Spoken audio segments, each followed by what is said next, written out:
59 years on this planet. And what kind of God, what does my God look like? Well, he just looks like bird. If you want to see what the God of Turiyananda look like, I tell you, that's the God I know. A God which I see is so witty, he's all the time playing joke, formidable sense of humor, and endless compassion. So I hope all of you see that movie because it's really worthwhile. Now, to really beneficiate by coming here, you have to realize what you are doing. Our great Guru called his temple a school of wisdom for immortals, in which week after week, month after month, you gradually build a divine strategy, a divine edifice in life will give you a clear sight and a clear perception in every commitment you make in life. The Master said it quite simple actually. There are two kinds of people in the world. There are those who seek God sincerely and those who don't.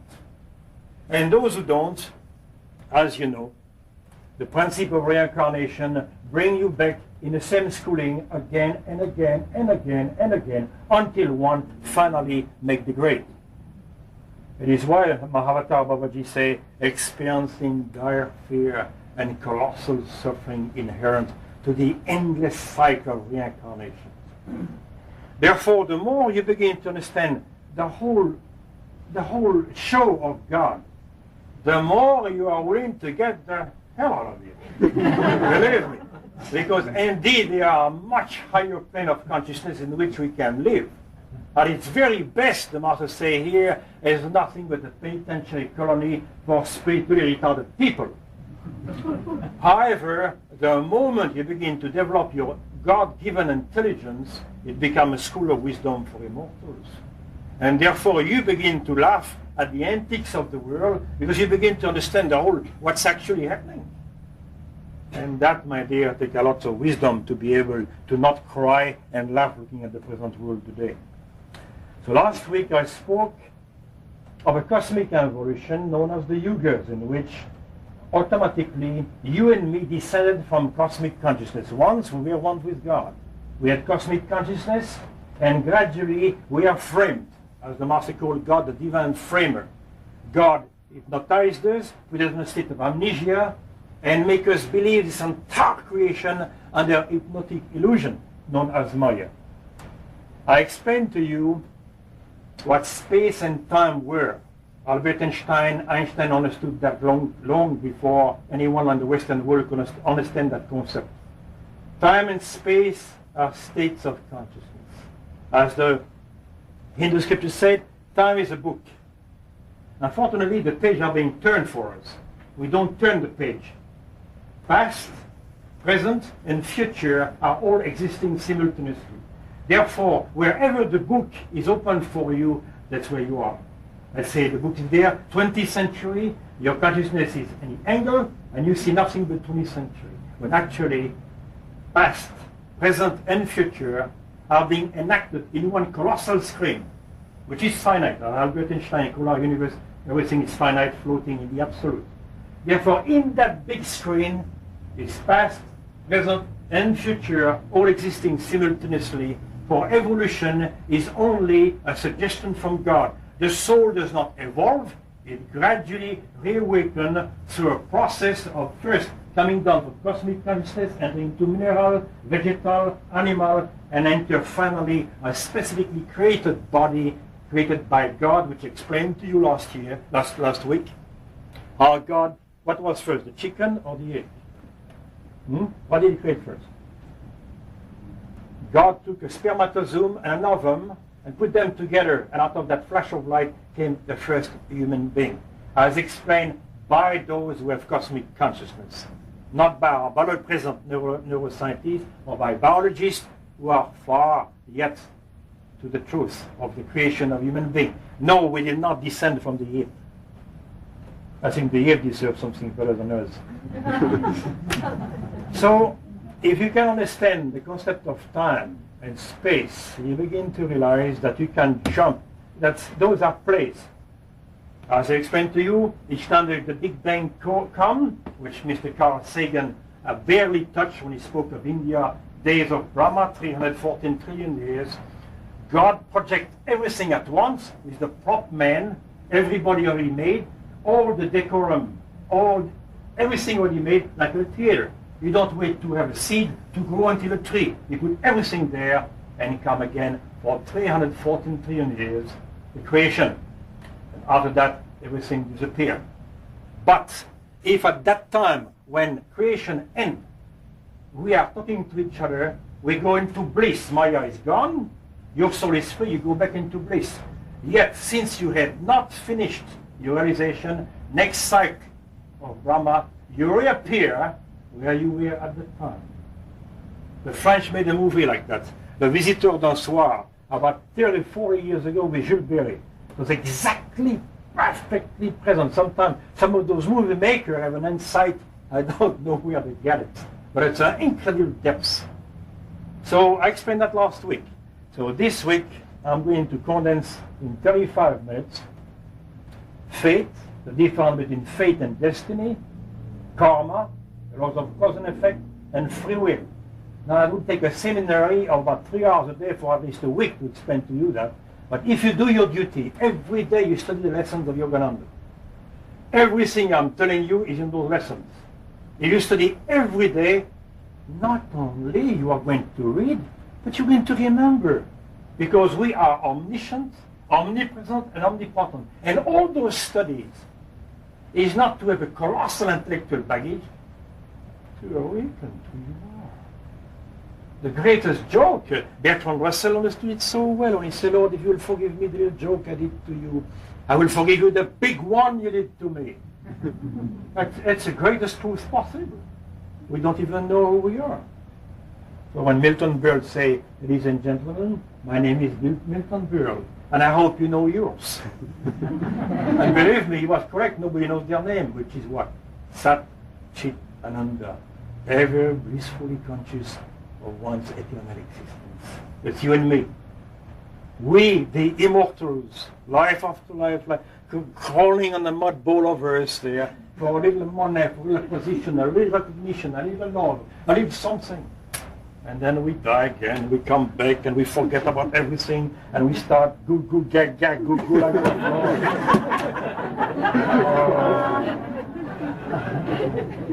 When I came back with last week from those 80 children, 85 children, the mountain for 10 days, I looked at them with great envy. 9 years old already, such understanding. My God, those questions those boys were asking us, are beautiful. It is marvelous when your father and your mother teach you the wisdom of God from childhood. There is no greater gift a father and a mother can give their children, to give them not only faith in God, but deep wisdom. Remember, the foundation of life is wisdom. Then love comes. Wisdom said to you, the less you know about somebody, the easier it is to love him. Isn't it? That's wisdom. You don't want to know about it, just love them. And therefore, when you have wisdom, you begin to understand everything. That's why the first question I have tonight, if God is the doer of all things, and all the masters tell us, then where is the free will to act? You can forget it. Paramahansa Yogananda say, 75% of your free will is taken away. We are nothing but human wills. We think that we are thinking, we think we are acting, when actually the cosmic power are working through us without our knowledge. Therefore, it is why when you can find a true teacher, a true master, he takes from you 25% of your karma. Therefore, at that moment, you begin to reintegrate yourself into 50% of awareness. The veil begins to move, and you begin to remember. There's no more theory. You begin to know. And if you can convince God that you want him for him alone, then 50% more is taken away, and 75% of the veil is removed, and your 25% of effort, and you can make it. Now the second question was, if the cosmic movie of past, present, and future is already finished, how can we control our destiny?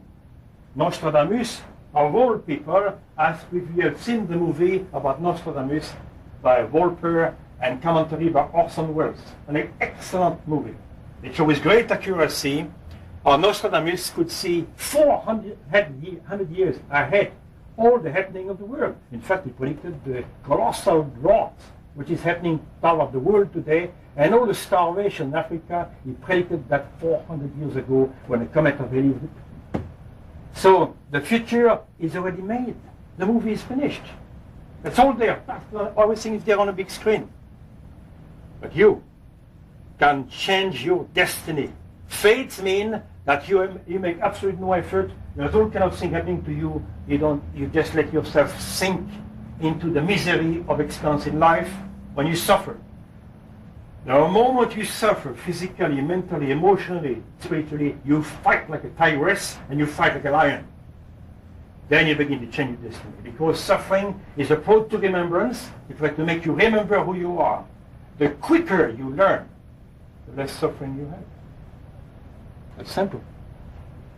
Therefore, you can change your destiny. There is no such thing as fate to the soul. As ego consciousness, you are completely programmed. As I will explain to you through your subconscious mind. You are completely programmed. But as a soul, you have no karma. The third question, if God is free from karma, why aren't we? If he's the one who runs this entire show, why aren't we like him?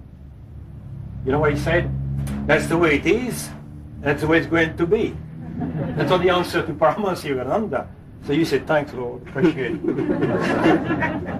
But remember what the Master said, you just have to say, oh Lord, God, He created me against my will. Free me. I want to be free.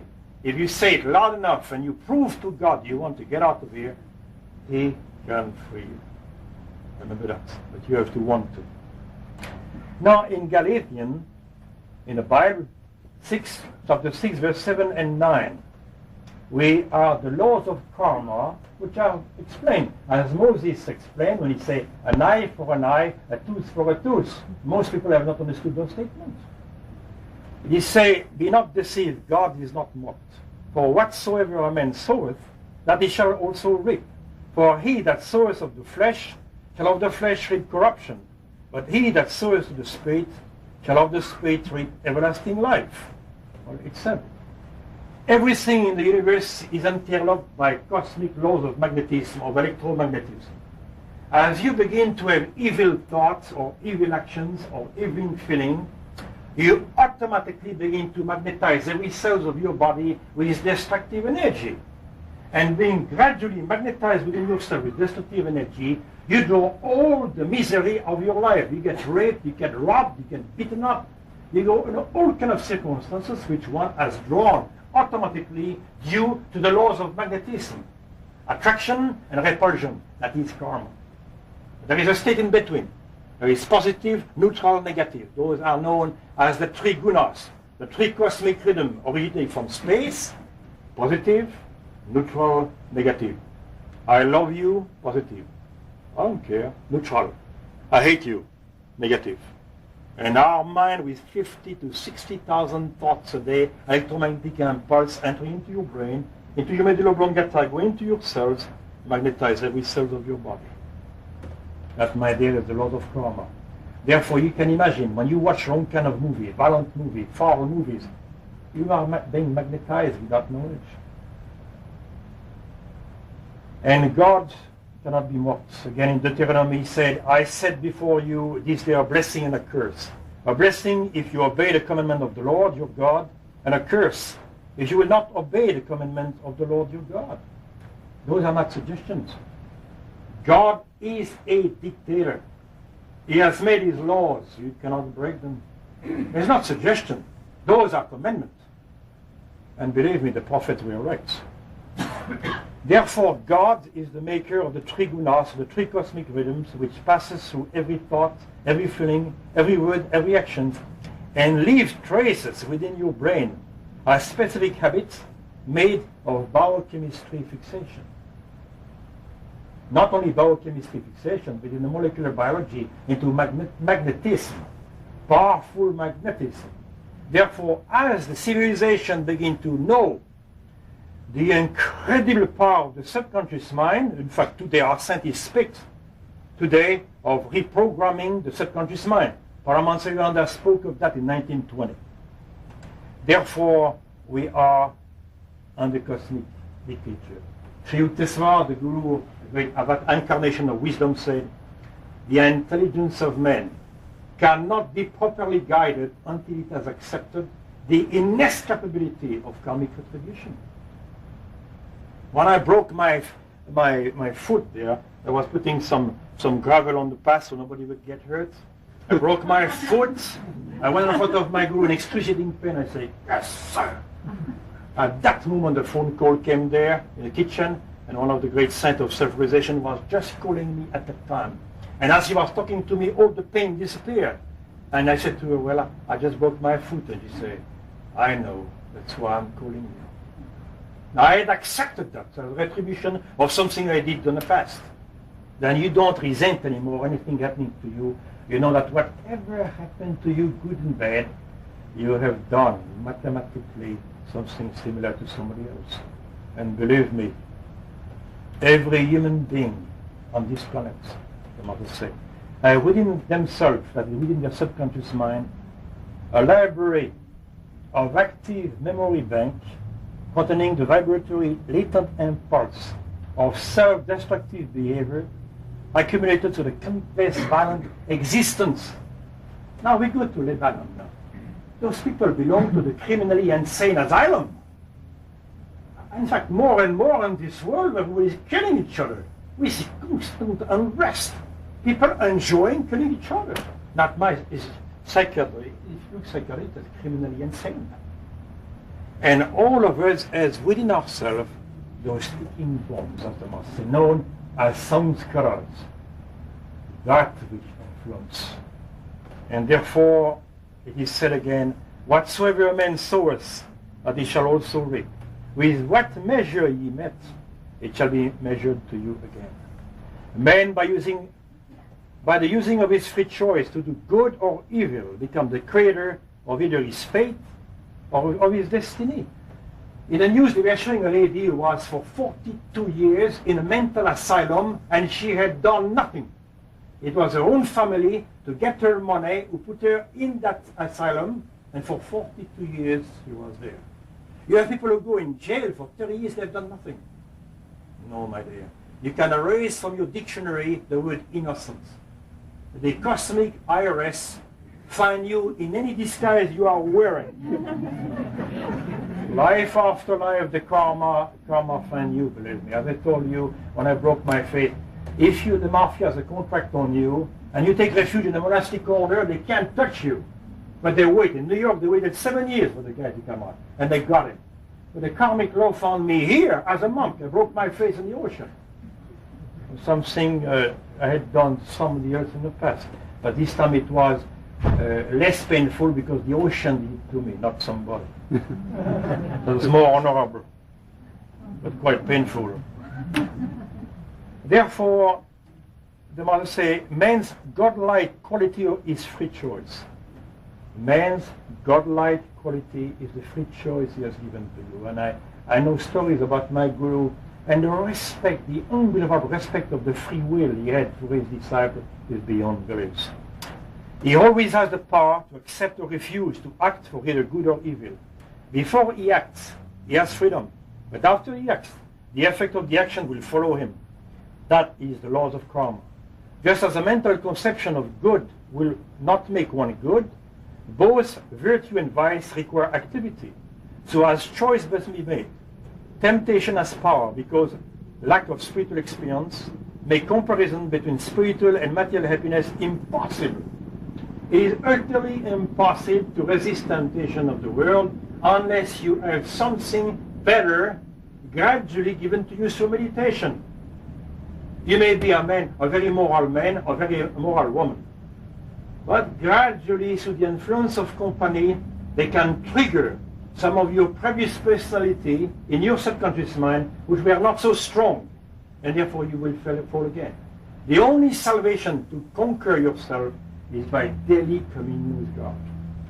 Remember that meditation means communion with God. And also it's appeal to the outward flowing current of the senses. The best way to destroy temptation is to be immersed into the happiness of God, that all other happiness will be only secondary to that sublime state. Get out of the tempting environment to give you to give your wisdom a chance to guide you. Our neuroscientists say that as you are with a group of people, they begin to alter your psycho-neuro-biochemistry in your neuron, in your brain. That's why the Master says stronger than willpower is the company you are with. They have now zero in what actually is happening. So you begin to be more cautious with whom you meet. Why should you let evil wreck you for just a moment of false happiness? When you meditate, you will see that life is meant to be, and will find completion of love and happiness therein. Keep good company. Good company stimulates your action and thoughts in the right direction. It is a hedge around your good habits. The Master insists that you make an effort for that. Now he say, human beings perform two kinds of action. The first one, automatic, which is known by Freud as the unconscious. There is no such thing as the unconscious. The subconscious, the consciousness is always aware of something. When you are dreaming at night, you are in a subconscious realm. You are not fully conscious, but you are aware of your dream, right? Therefore, there is no such thing as an unconscious state. So, automatic actions are due to samskaras, which are the psychological residues or blueprints of specific personalities and automatic habits deeply printed in the astral brain. Our scientists tell you you have a mammal, you have three different kinds of brain, but they do not understand what they are. The first brain is the brain of matter, which has a mnemonic recording of everything you have done during this lifetime. They cannot bring back the past life. For instance, by probing certain part of your brain, they can reenact in you a discussion which you have like a cassette tape. You can say every word because you are exactly experiencing the same thing. It's recorded. But there is another brain called the astral brain made of energy, which the electroacupuncture, the acupuncturists work with that body of energy. And there is another one which our psychiatrists are working with, which is the thoughts. So you have three brains: physical, astral, and causal. So those traces of bad habits, when you leave the body and die, and your body goes, remain inside the astral brain and come back to you reincarnation after reincarnation.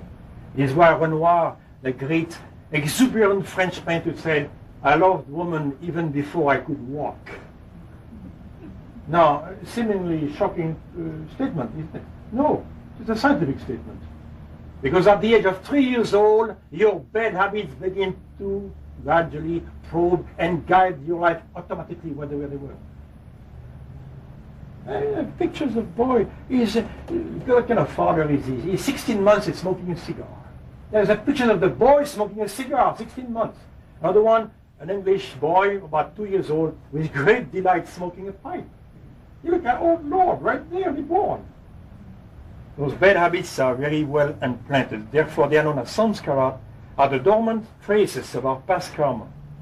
As the breath links the mind with the body, similarly the samskaras link the soul with the reservoirs of karma in the subconscious mind. It is the subconscious mind that is the vehicle in which the soul travels from this plane of life to another plane of ego consciousness. That's why you have to understand what those great men like Emerson said. Small mind talk about people all the time. Average mind talk about events. Great mind talk about ideas, which they are going to carry with them in a higher world. And the wise men, they don't talk. The wise men, they learn and don't talk because they know people won't understand them. Therefore, if your subconscious mind, you understand what I explained to you last time. When we came from cosmic consciousness and entered into this body, if you remain in your consciousness from here to here, you have cosmic consciousness. When you stay right here, you have cosmic mind. When you come from here to here, you are in superconscious state of the soul awareness. But when you come down from here to here, you are a subconscious mind. The subconscious mind, which completely regulates your thought, your word, your feeling, and your action. That's why the Master says, the only time you are truly alive is when you come and meet God. Why? Because you are stepping away from the subconscious mind and all its influence, and you are the soul. You are not the mind, you're not the body. When you will die, you will realize that this body was not you, and that mind was not you either. It was something grafted upon you. So, all the genetic code which people are reborn with mathematical exactitude in specific chromosome family to be reactivated to drinking, to sex, to smoking, to all those things. When you are pure, you are reborn a specifically designed family for you. Therefore, never complain about your father, about your mother being responsible for you. Never. Once you understand, you realize, I am totally responsible for where I am now, or what I am. Whenever the whole world will think like that, my dear, what a beautiful world it would be, isn't it? I was married 7 years, you know, and it was always my wife who was wrong. Always, she was always wrong. I knew it. I knew it. Except when I became a monk, I found out that nobody to blame but myself. When I was so full of all kind of wrong ideas, I had to change them.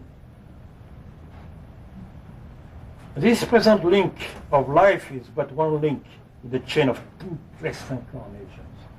Now, when you understand the subconscious mind is like a computer, and inside of the microchip of every incarnation you have lived.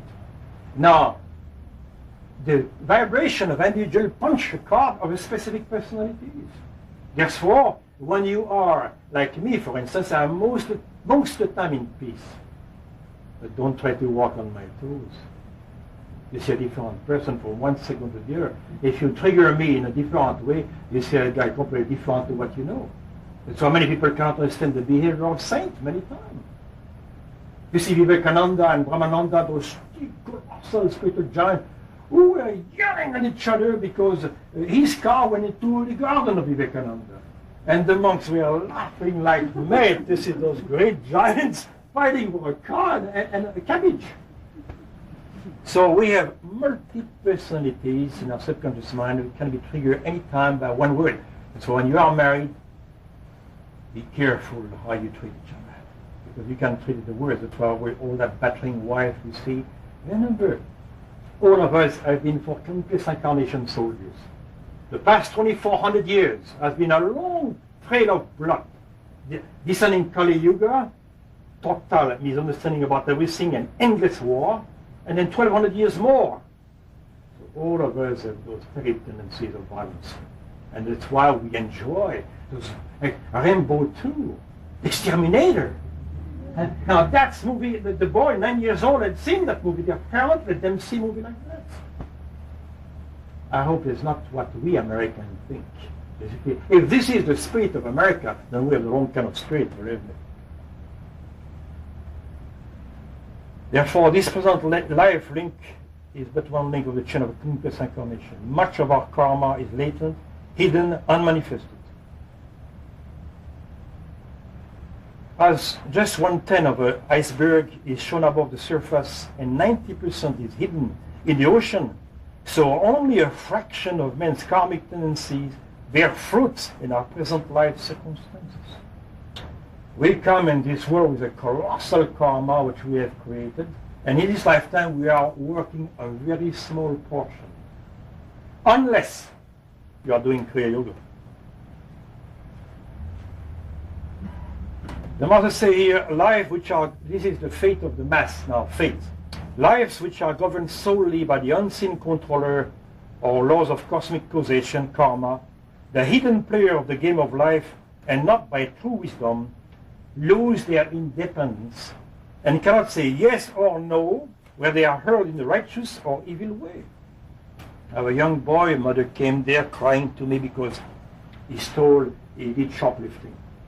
Well, I said to the mother, relax, don't make a stigma out of a mistake he made. It was a mistake, forget it. I told the mother to strongly forget this thing. But the poor boy probably had to go through that experience to turn toward God. Sometimes God let you go into evil way and let you experience this so you turn back toward God. Or he put you in cage, he put you in jail. When you become too naughty, too unruly, he put you in a cage called prison. And it's a really cruel treatment. Very few people understand that habits of the past influence their present destiny. Most human beings are unaware of the silent, secret control of human destiny by habit hidden in the subconscious mind, attracting good or bad influences. Hence, they become fatalistic and surrender to fate instead of making greater efforts.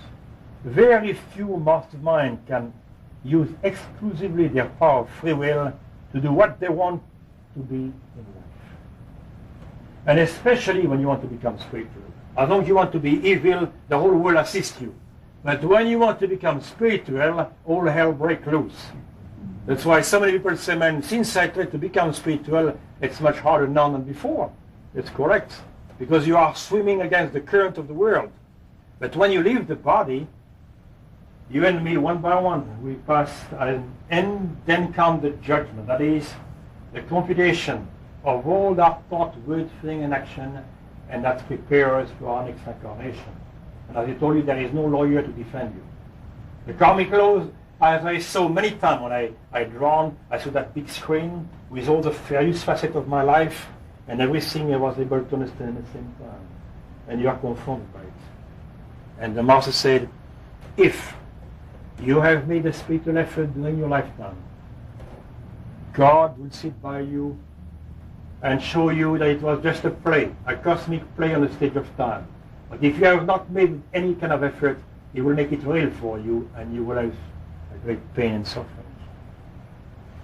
Therefore, the explanation of those seeds of karma in you are known as sanchita, or dormant thought, feelings, accumulated seeds, stocked like a granary for fruition in future life. They remain dormant in the subconscious and superconscious mind. Its kinetic energy has become potential. Kinetic means as energy associated with motion. It cannot find expression until it finds proper magnetism to re-energize it. For instance, the Master say, on your party, you take a great chance when you begin to serve alcohol. Because among those people can be a person which has a ticking bomb of deep alcoholism. And you can be the hand who energize the bad seeds of tendencies of self-destruction. And you will be accounted for it when you leave the body. You know, you may say, I didn't know. Well, in human law, the ignorance of law is no excuse. Now imagine with God. We are all spiritually, we are supposed to be spiritually educated by our father and by our mother. So we know the law. You become your own lawyer. You become your own psychologist. You become your own psychiatrist. Then you understand. Those are ticking bombs. I saw in my own cafe in Switzerland a marvelous man. When he didn't drink, he was perfect. He was a doctor, he was a marvelous guy. I had a cafe restaurant in Geneva, Switzerland. And one day he was under the influence of alcohol. He grabbed a chair and he was going to break that chair on top of his wife. One customer there jumped at him, pushed him aside, the man fell, hit his side of the tent right inside, he was killed on the spot. Right outside my cafe. One moment of violence, suddenly triggered by alcohol, you can kill somebody. Drunk driver?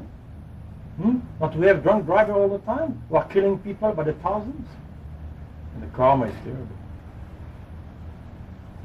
Then there is what you call the attenuated. If you have been spiritual in past life, then those seeds of karma be known as attenuated. It is not active, but can become active in a mild degree or if stimulus is applied. Then there is the alternating, called the yo-yo syndrome. The alternating condition is that in which two opposite tendencies overpower each other, alternatively. As in the case of two lovers who sometimes become angry and affectionate alternately. Or deep enthusiasm for meditation and sudden dryness and indifference. One moment you go very interested and you drop everything else. Then finally expanded. The portion, the one past section which is found to fructify in the present life and cannot be averted. It is ripe for reaping. When I broke my face, I avoid by every possible means to go to the ocean. Then Brother Turiyananda came to me and said, Turiyananda, we have 14 volunteers who are helping us. You should show a better spirit. Come in the beach with us and swim with us. I obey, and I broke my face. And Sri Dayamata called me and said to me on the phone, Turiyananda, Did you go on the beach by yourself against my permission? I said, no. Good for you, she said. You know what would have happened if I would have disobeyed? I would have been dead. That's simple. Sometimes your life hangs on to one little contact with God. Your life can be spared. You have no idea how God is willing to protect you if you abide to the law. Therefore, it is right for reaping, and only the grace of the Guru and his instruction given in his teaching can disentangle the disciple from deep-seated bad habits of the past. I told you I was paralyzed for 1 month. A woman came at the lake Shrine from nowhere. She talked to me, and I've seen that woman before. She said, can I look at your hands? Then I realized that you don't go to see those things. You don't have to know, but me it was to learn something. She said, well, did you know you were supposed to be paralyzed the rest of your life? In fact, when I went to emergency, I thought I'd broken my neck. It was the closest ever I came to break my neck. And according to my karma, I was supposed to have broken neck. So the Master say, I believe that any man may become what he wants to become if his prenatal habits do not influence his free choice under the guise of heredity. Prenatal habits establish themselves in the subconscious mind and try to influence the discriminative power of the conscious mind. Therefore, the Master say, a mind attuned with avidya constantly behold duality and worship duality. A mind attuned with vidya behold oneness. When you begin to live in oneness, you embrace the whole world. You have no more limitation between black, blue, brown, green, any kind of races, any kind of religion, as long as one insists in separativeness, in avidya, in division. Therefore, a seed must be deprived of their germinating power under the influence of heat and cold. Similarly, the accumulated karma may be rendered ineffective by the force of intuitive wisdom gains direct communion with God, and by the practice of sending a high voltage of energy from the superconsciousness of the soul to the various techniques of self-realization. Each time you see that light here, each time beneficial change takes place into your brain. Each time you feel peace, and the Master say, you've moved that peace upon both lobes of the brain here, you begin to transform a genetic transformation into your brain. Therefore, each time you meditate, and the scientists are explaining that very clearly now, what's actually happening into your brain when you meditate. Complete transformation takes place. Therefore, your undesirable karma cannot be destroyed without contact with God. When you are able to bring in the light of wisdom, you will drive out all the darkness and undesirable actions and be free in God. If a soul is determined to meditate a great deal, he can destroy all the bad karma of his past life in this one life. Self-realization teaches very high techniques to quicken your evolution of man. The fire of deep meditation cauterizes the brain grooves, which contain the record of bad karmic tendencies of past life, and has overcome the hidden evil. What he meant by cauterizing, he meant there that the RNA, the ribonucleic acid in each neuron, there are more possibility in your brain to change your personality than there are molecules in the universe. Astronomical numbers of specific chemistry to make you think and feel and act in a certain way. The great laboratory is in your neuron. The more understanding you have of your brain, the more you want to protect it, to live it. Therefore, the life force one centralized in the brain by deep meditation is of peaceful character. It stimulates the harmonious traces of good action left in the roots of the brain. Yes, because the subconscious mind has the memory bank of every good and bad you have done in the past. To assist on the fight against bad karma, you have the good tendencies of all lives, because God in contact with Him eternally. If the Lord did not show mercy and give special amnesties and divine parole from sin, His erring children would suffer indefinitely life after weary life. If a man try by self-discipline to remove the mountainous load of past error, God comes to the rescue. When he feels that his child is sufficiently repentant, there lies one of the great secrets of the spiritual life. Do you repent in life of what you are doing wrong?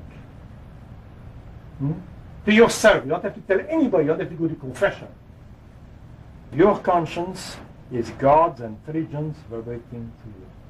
You have a human intelligence which endlessly lies to you, and you have a divine intelligence, and your conscience is God's intelligence.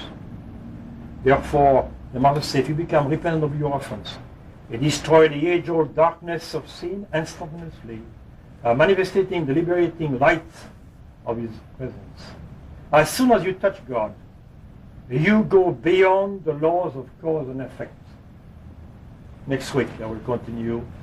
No, next week it will be the satsang. But I will continue that subject because it's too long for you. But the main point here, he said, when you convince God that you want Him above all else, you will be attuned with His will.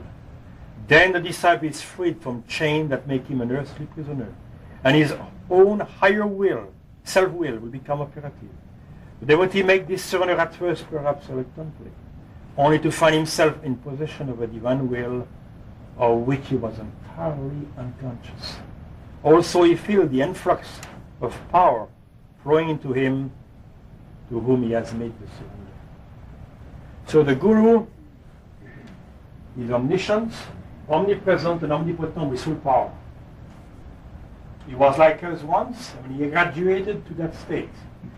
He has the power. He said, God has shown me the secret thoughts of man and given me the power to remove them when man is willing. And a human being is willing, said, Lord, here I am. With all my misunderstanding, I come here to give myself to you. And every day you say, my Lord, I surrender unto thee my body, my mind, my heart, and my soul to you, my Lord. Chisel me thou according to thy design. When you dare to do that to God, God is interested. So my dear, study your lessons every day, because whatever I tell you may sound awfully complicated, yet it's about so simple. We can explain that to the kids. They understand. In fact, one guy out with me, 3 years old. One guy. He was lying in front of me. I said, don't ever lie in front of me. Superman and Spider-Man never lie. And he said to me, 3 years old, yeah, but the guy who wrote those stories may not say tell the truth. Now, what do you say after that? Huh? That guy beat me in logic. So my dear, it is not a process of stuffing yourself with high metaphysics. It's a matter of inner awareness by gradual intuitive perceptions. And the more you begin to realize that we are humanoid in this world, that until you begin to assert yourself and begin to face not people, face yourself. I have no problem with the world, but this fellow here has given me a lot of problems. But when you begin to have no more time to be in trouble with people, you are beginning your spiritual life. You may have now love offering. Do whatever you can, realizing that everything is given the spreading of this work. We had one teacher for every 7 children. So those children were well trained. And for them I was the Marine Sergeant. So I was talking louder than I ever spoken in my life. But I told them each time we have to correct you and bring you out 8, one teacher for 8. And each time their counselor had to take them out of table because of bad manner. I told them, you cause great pain to your teacher. Because we are not here to control you. We are not here to discipline you. We are here to love you. We are your divine friend. And we have only one goal in life, to give you the greatest possible knowledge to avoid suffering. And finally, they helped me to clean up 400 windows. I got them finally to do something. We pray with me, beloved God. Bless this offering. That it may help to carry the message of love and wisdom to all true seeking souls. Om. Peace.